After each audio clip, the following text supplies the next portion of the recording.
വീട് ആദ്യമായിട്ട് ഞാനും വൈഫും കൂടിയാണ് വന്നത്. എനിക്ക് ലിവർ ട്രാൻസ്പ്ലാന്റ് ചെയ്തതാണ്. ആശ്രമിച്ചിട്ട് അത് കഴിഞ്ഞ് 3-4 മാസമായിട്ട് ഭയങ്കര സുഖം. ശേഷം ക്യാൻസറും വളരെ നന്നാദ്യം പിന്നെ കീഴേക്ക് ഇറങ്ങി ഇപ്പോൾ മറ്റൊക്കെ ഭയങ്കര വളർന്നു. ആദ്യം ധ്യാനം പോയി. ആദ്യത്തെ ധ്യാനം അത്താണിയിൽ പോയി. അതിനുശേഷം ഒരു ഇന്റർവെൽ. പിന്നെ ഇവിടെ റെഡിയായി കഴിഞ്ഞു. ഇവിടെ വന്നു ആ ധ്യാനം കൂടിയതിന് ശേഷം പിന്നെ ഒരു ചെറിയ ഇന്റർവെൽ ഈ അസുഖങ്ങളൊക്കെ ശേഷം കഴിഞ്ഞ മാസം ഈ മാസം റെഗുലറായി. അപ്പൊ കഴിഞ്ഞ മാസം ഇവിടെ വന്നതിന് ശേഷം എനിക്ക് സാക്ഷ്യം പറയാൻ പറ്റില്ല. വേദനകളുടെ ലിസ്റ്റ് മാത്രമേ ഉള്ളൂ.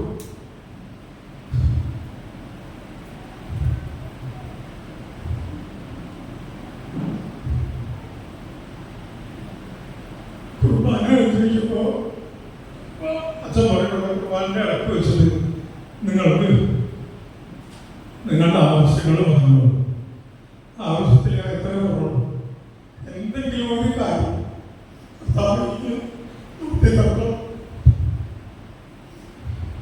കുറച്ച് കഴിഞ്ഞപ്പോഴും കൈയൊക്കെ എപ്പോഴും വരും.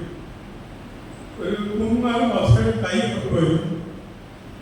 ആ പ്രാർത്ഥനകളിൽ കുർബാന കഴിയുമ്പോൾ കൈ മണി സ്റ്റഡി ചെയ്യും. ആളുകൾക്ക് ഭക്ഷണങ്ങൾ കഴിക്കുമ്പോൾ എനിക്ക് ഭയങ്കര കൊതുക്. അവരൊക്കെ ഭയങ്കര സ്പീഡിലും ഭയങ്കര കഴിക്കാണ്ട് നമുക്ക് സാധിക്കുന്നില്ല. അപ്പൊ ആ വിഷമമൊക്കെ നിലനിർത്തിയിട്ട് ആണ് ഞങ്ങൾ പ്രാർത്ഥിച്ചത്. കൈയാണ് സ്റ്റഡി ചെയ്തത്.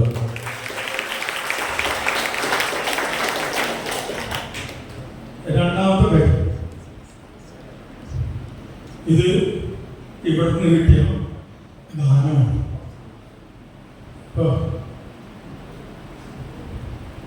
വീട്ടുകാരുടെ ഒരുപാട് പ്രബലീകരണ രോഗത്തിൽ ട്രീറ്റ്മെന്റ് ചെയ്യാൻ വേണ്ടിയിട്ട് മകനെയാണ് അത് കേരള പോലീസ് ഡിസ്ട്രിക്റ്റിൻ്റെ അഡ്മിനിസ്ട്രേറ്റീവ് അസിസ്റ്റന്റ് ആയിരുന്നു. അപ്പോൾ കുറച്ചൊക്കെ ഈ നമ്മളുടെ ആരോഗ്യത്തിൻ്റെ പിന്നെ അത്യാവശ്യമായിട്ടുള്ള സാമ്പത്തിക ഭദ്രതകളൊക്കെ കുറച്ച് ഫണ്ടുകളൊക്കെ കാണിച്ചിട്ടുണ്ട്. അതിന് എനിക്ക് തന്നെ ബോധ്യം വന്നു. പിന്നെ എന്ത് ചെയ്ത് ഞാൻ ആരും ചോദിക്കാറില്ല. ആളുടെ പേര് ഞാൻ പറഞ്ഞു. അപ്പോൾ അതൊക്കെ എനിക്ക് ബോധ്യം വന്നു.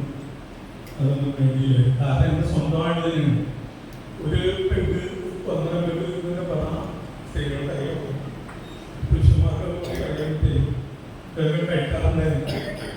അപ്പൊ എന്നെ പിടിച്ചിട്ടുണ്ട് പോലീസ് ആളുടെ പേര് പറഞ്ഞു. ഇതൊക്കെ ഫ്രീഡം. അപ്പൊ ഇന്നും ഞാനിപ്പോ വന്നേക്കുന്നത് എനിക്ക് എന്തെങ്കിലും മേടിക്കണം, പിടിച്ചു വെച്ച് മേടിക്കണം.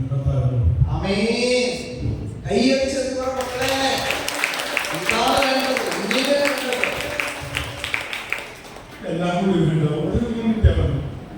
എന്തെങ്കിലും ലിസ്റ്റ് ഓഫ് പെയിൻസ് വെരി ലെങ്തിയാണ്. എപ്പോഴും തളർച്ച മാറും എന്ന ശുഭപ്രതീക്ഷ കൃപ പ്രാർത്ഥന നിങ്ങളുടെ ഓരോരുത്തരുടെയും പ്രാർത്ഥന ഇതിൽ ഞാൻ സംതൃപ്തനാണ്.